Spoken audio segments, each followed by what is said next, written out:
انا قاعد ابين لها انه مكانك هنا ليدر لازم تكونين متمكنه من الموضوع، اسلوبك طرحي علمي، مو تحكين احنا مو قاعدين ابتدائيه ولا متوسطه. التدريب مبني على تعلم الكبار واعيين.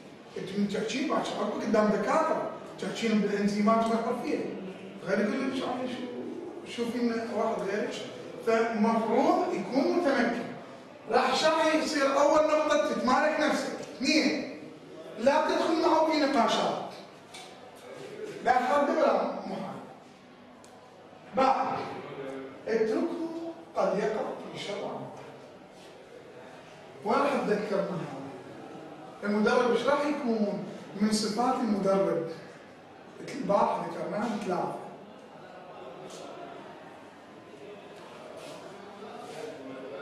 البارحه ذكرناها المدرب يكون حامل ثلاث صفات.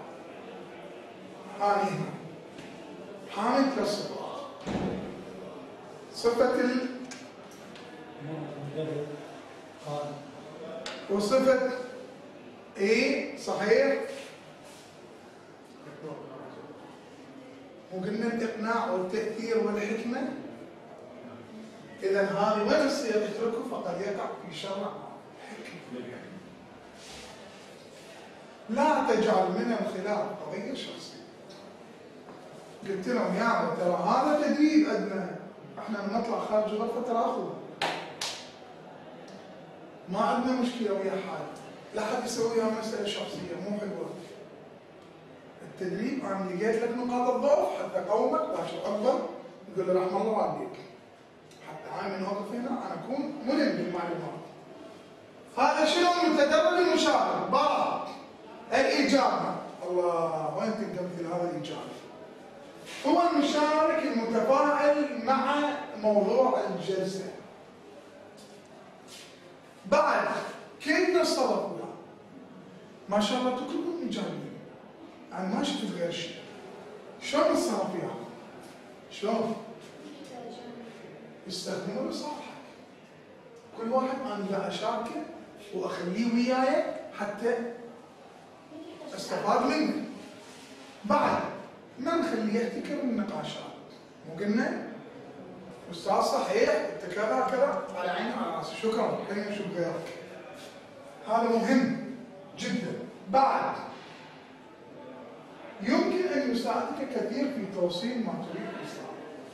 مثلا استاذ علي قلت البقيه ما فهموا التمرين ممكن فهموا راح يفيدني لحد الان واضح مو؟ نجي الفخور يسموه ابو العريف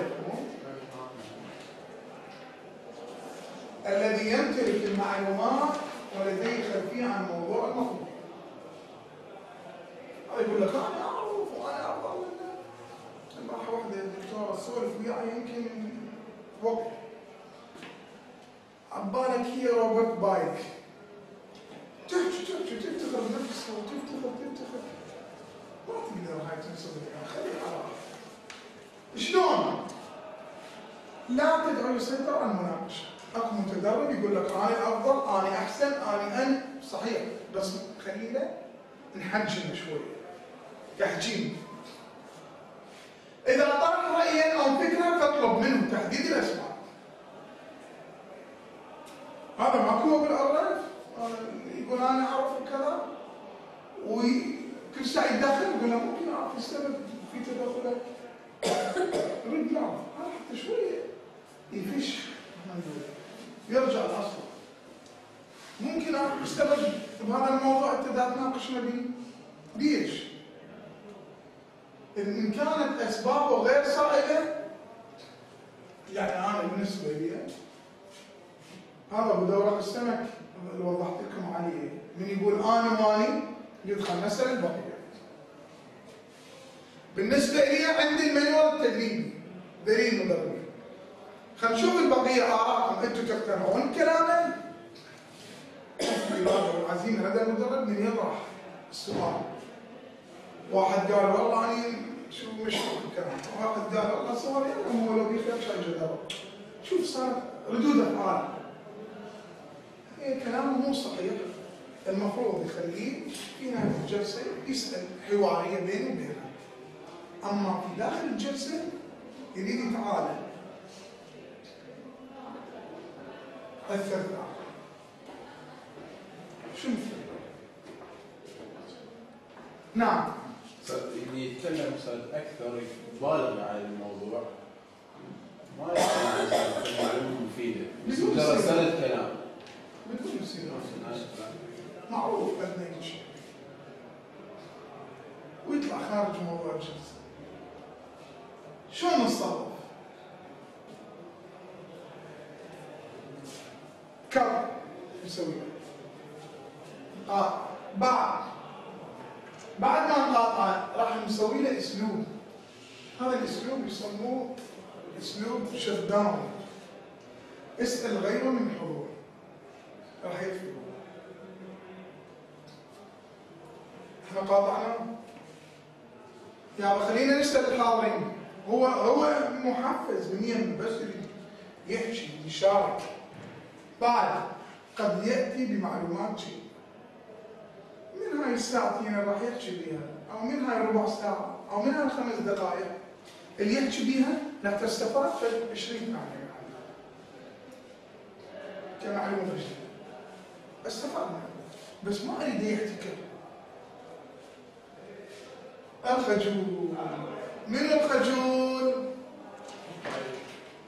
يرفع ايده. اللي يتردد في الإجابة رغم أنه ينتمي إلى شركة المجموعة. ما نفهم شيء. متردد. خاف يحكي ويتورط. خاف حسنا عمرك يا زمان. شلون يتصرف فيها؟ لا تحاول تعجيله. يعني هو احنا شفنا خجول. عرفنا نقطة الضوء. ممكن استعوجيه واضغط عليه. لا شوي شوي. نعطيه مجال. هذا المجال مهم. من يجاوب اشكرك حلو اجابتك حلوه مرتبه فدتنا. نسيله سؤال بسيط ومن ناخذ نفسر سؤال صعب انه بعد يخطئ.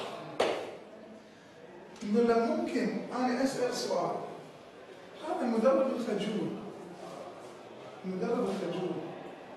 بالدورة إلى خارج الدورة يكون خجول. راح يقول لا حسب الموقف. شكرا. أهم شيء إن شاء الله ما في مواقف بعد هذا. لا ما خجولة كلها مواقف بسيطة عن التعلم والتدريب. لحد الآن أكو سؤال؟ لحد الآن أكو سؤال؟ ترى أسأل وبداخل شو اسمه؟ الدورة ماكو سؤال. أسأل. البارحة تكلمنا عن بادي لانجوج. إيماءات، إيحاءات، إشارات، نبرات الصوت، الوجه. راح تعطيكم.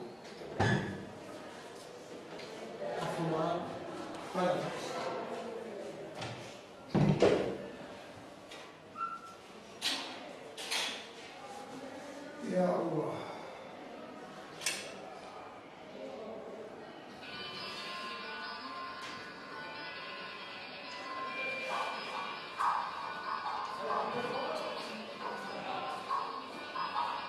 مرات الاساسيات اللي كانوا المعلمين قالوا هاي الاغنيه حرام. مو الاغنيه موسيقى.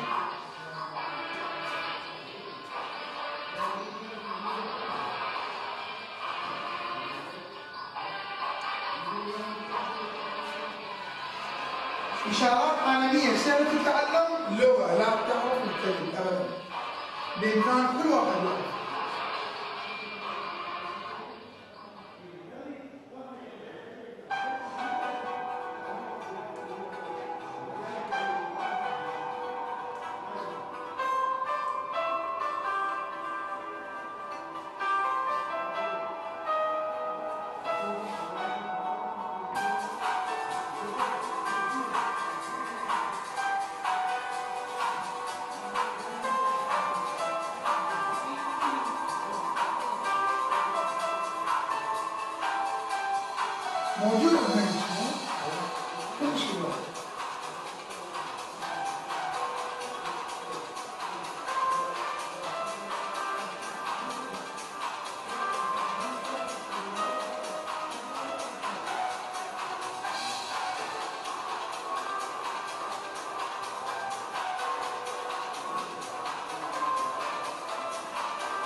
يعني يجيك واحد للدائرة هيك عنده علم محصور وقدامه المختار قاعد على كرسي دوام.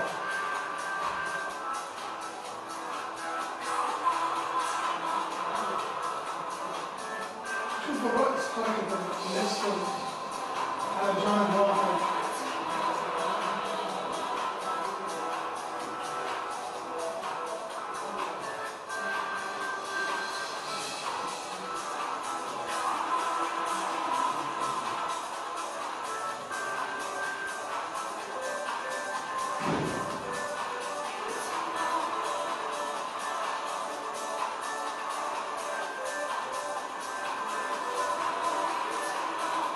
عندنا ثاني هذا وين رايح؟ اللاوعي دا يفكر.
إيماءات الحزين واضح مو؟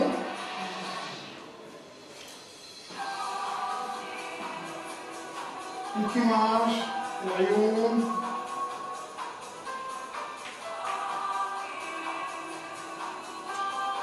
ما شاء الله.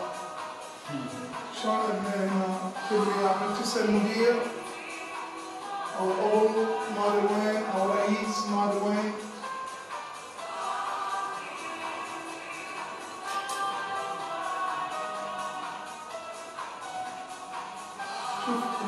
يستمتع بالمقابل او مرتاح.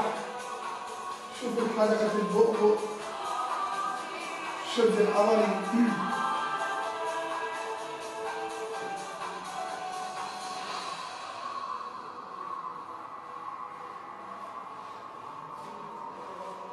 طبعا بالسعيد ينقسم قسمين، السعيد مصطنع والسعيد لا فعل. هاي ما حد يعرف الا المدرب. اكو واحد يضحك بس الضحكه مالته تشوفها مصطنع مفاجئ.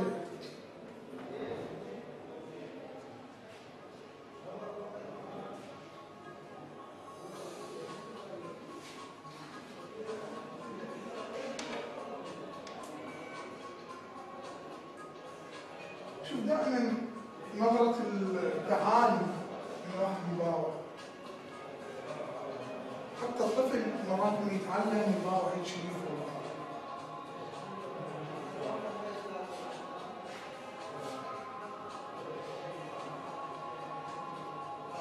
مين يعرف شنو كياس؟ ها؟ بعد شكرا.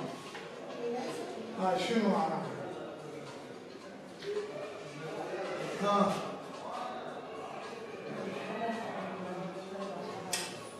كلكم تشوفون افلام مسلسلات عربيه مصريه كذا؟ ما تعرفون يعني العرب من يحجون؟ كيف حالك؟ كويس؟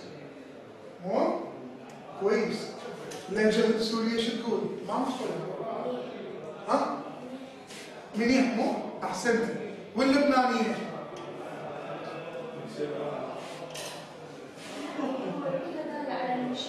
أحسنت، يعني هو مرتاح، كويس، الحمد لله، زين، جيد، منيح، هاي موجودات من اللهجات، وأولا أنا ما أتابع لا عربي ولا بس تعلمت. واضحة هذا شوية بعض الرفرش اللي سويناها حتى يصير لكم بالإيمان. يجي واحد أنا مرة شفت واحد يم الطبيب عنده ألم الطبيب إيه شبيك صدوق شلونك هذاك عنده ألم باين تعابير وجهه كلش تعبان. فاحنا خلينا نراعي هاي الحالة الإنسانية.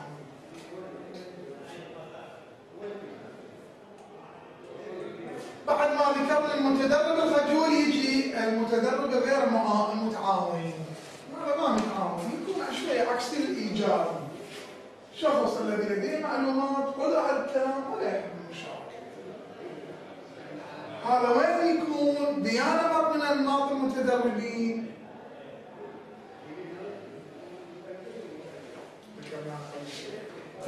السؤال موجه من يشاركون مو بس يشاركون. يا نمط من انماط المتدربين احنا قلنا 4 استثنينا 2 بقوا 2. نعم.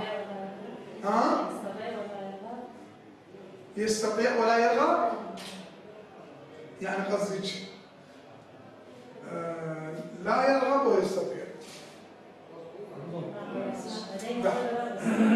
ايه المتدرب غير متعاون لا يرغب ويستطيع غير صحيح. هو هذا احسنت شكرا. زين هذا المتدرب الغير متعاون احنا شلون نتصرف وياه؟ نكسب هذا من يكسب صداقته راح ندلل له هواي عقبات وراح يكون مبدا استشاره بيننا وبينه. نحسسه برغبه في المشاركه. نعطيه اهميه. نقول له شاركنا، تعامل ويانا، تعاون ويانا حتى نفيدك. نشجع على المشاركه بالسؤال. منو عنده سؤال فليسال. وخصوصا مو بالسطر الاول يعني بالسطر الاخير. من يمه ذاك اللي يجاوب انا اعطيهم حتى مرات شويه حلويات اشيلها بجيبي. اعطيهم حقائب تدريبيه من باب التحفيز. اللامبالي. شنو المتدرب اللامبالي؟ الذي لا يهتم ولا يلتزم بالقوانين. هذا بحجة انا دافع فلوس.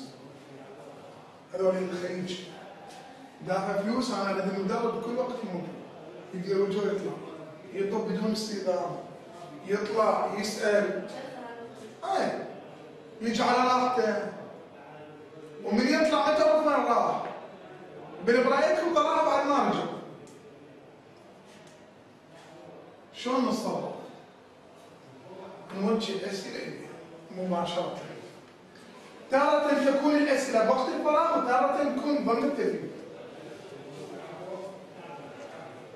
اطلع برا عندك مشكله عندك شيء يعني موضوع تحتاج من عندي مساعده قول احنا كلنا هو راح يبوح لك نوعا ما.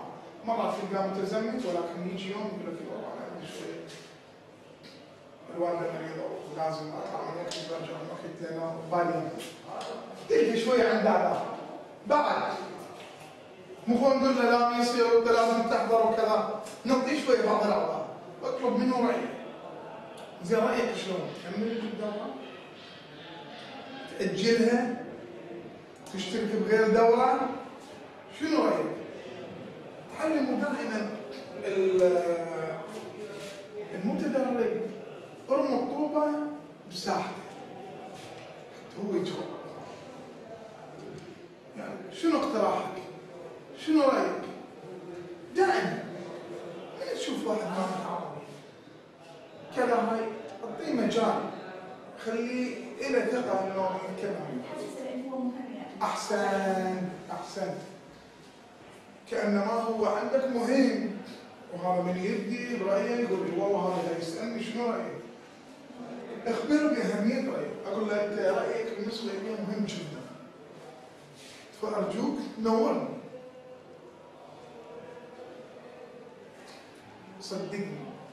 صدقوني يعني هذول اللي يروحون يوصل الى درجه البكاء اذا ما يكون خبرايه، يقعد على بزاويه يبكي. فمن تقول له شنو رايك كذا هاي تكسر، يصير عنده ثقه قويه، يصير تعاون. بعد المتدرب الاخر المتعالم هو الذي يحس انه اعلى من المدرب ومن المتدرب، مثل قبل شويه ذكرناه يا هو يا صاحبي ها؟ العارف والفخور. احسنت. من انت؟ هذاك هم قلنا حتى لا تصير مساله شخصيه، اصبروا عليه. هذاك ايش قلنا؟ فقد يقع في شر، لا تسمح له بالخروج من القاطع. اشكرك. خلينا نستثمر الوقت وقت التدريب.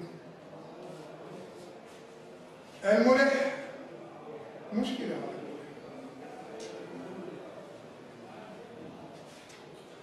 هو الذي يكثر الأسئلة بسبب وبدون سبب، بغرض الله نفسه المدرب مشان كل يوم يسأل. ما يعرفوا صدق يسأل كذي. المهم يقولون على انه يسأل، يعني ده يشارك بالدورات، انه ده يبرز عضلاته، ده يطلع معلوماته. اكو منهم من المدربين يقول له ممكن تجي تقعد هنا بالبدايه يتشنقر، من يقعد بالبدايه بعد مين يقعد، وبعد شلون نتصرف؟ اصبر عليه ما تتحرج. بعد وجه له اسئله صعبه ولا تسمح له بالخروج. يعني مثلا قال احنا عندنا نظريه بدراسه امريكيه تقول انه هذا الموضوع غلط، هذا قديم. تقول له الدراسه مالتك كانت قبل 4 سنوات، هسه جت دراسه حديثه، تعرف هاي الدراسه؟ عن صحيح هذا الموضوع قبل 10 سنوات، والدراسه تطرقتها قبل 4 سنوات، اعطيني الدراسه الحديثه.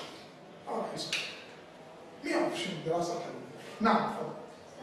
يعني المتابعين حتى اذا مو يعني مشاركين بهذا الشيء. نعم. يسال اسئله حتى هو يجاوب، مو حتى يريد الاجابه. انت شلون تسال؟ مقاطعه اول شيء، ما نخليه يخرج خارج الموضوع. في حال الاجابه نعطيه، هم ندور على المشتركين حتى هم يشوفون اجابته صح لو خطا، او نخلي الاسئله مالته في نهايه الدوره من البدايه، نقول ماكو سؤال واللي عنده سؤال بوقت البريك او في نهايه الدوره، حتى ما تنصدمين مباشره ويا الكل. من تشوفين مره اثنين تبدين راسا بهذا الفاصل، اللي عنده سؤال في نهايه الدوره هو ما يقدر يسال ولا يقدر يبوح اي شيء، واذا عنده سؤال ويريد يسال ذكريه بهذا الموضوع، اللي عنده سؤال بنهايه الدوره. بعد حول الاسئله التي ضمن الموضوع مشاركين اذا كانت ذو قيمه. ايش قلنا احنا؟ اذا موضوع السؤال فيه خير يا شو تقولون انتم؟ راح واحد يكسر بي واحد يجي راح ندوخ. تفضل. استاذ شنو هاي سبب قد يكون عكس ذلك؟ يعني استاذ هو بانه ما فاهم، هذا نفسه المدرب المشاركين بانه فاهم، او يكون فاهم اثنين ثلاثه او يكون فاهم يجي يطبق. شلون تقيس استاذ بانه ما فاهم لغرض بسبب او غير سبب، لغرض اظهار نفسه المدرب والمشاركين بانه فاهم، يعني يريد يبين للناس على انه اساسا على فاهم، يعني ظاهرا فاهم بس داخلا ما فاهم. يعني انا من اسال الغرض مالتي بعيد، اللي داخل المدرب اريد ابين للباقين على انه انا فاهم الماده هارمها وياي، بس انا ما مثل ما قلت لك هذه قامت تحكي على انه الانزيم تريد تبين على الباقيين انه هي فاهمه الموضوع، بس هذا شيء يسموه متلقي، حافظ كلمتين ثلاثه يريد يبرهنها على الباقيين، بس مين يلقفها؟ اللي عنده خبره، عنده درايه بالموضوع. هذا كل ما يكون انسان فاهم عنده خبره ثقافه يلقفها. وياي وضحت الصوره؟ على انه مثل الشخصيه نرجسيه. تلقى لابس ملابس حلوه وجميله وما اعرف شنو، على انه ودود وهاي، بس هو بداخله غير شيء. تلقى انسان عاقل عدو للاخرين. بعد لا تجيب على كل الاسئله التي تكون خارج الموضوع، واخبره بانك ستجيب ايش قلنا؟ هذول اللي يقاطعوك شو تقول لهم؟ تقول لهم بالاستراحه وفي نهايه الدوره. نعم. اجانا وفود اجانب، والوفود الاجانب او اي احد يزورنا انا المفروض اعرفهم على المتحف مالتنا. نعم. اقول لهم يعني اشرح لهم انه هاي صور هيجي هاي كذا هاي كذا. فهو اجى يعني هاي مو جلسه. لا مو على جلسه اقصد، بس هو يعني كنمط يعني. نعم. لا اشرح لك النمط معين. فهو يعني انا صراحه رجعت لي ورا.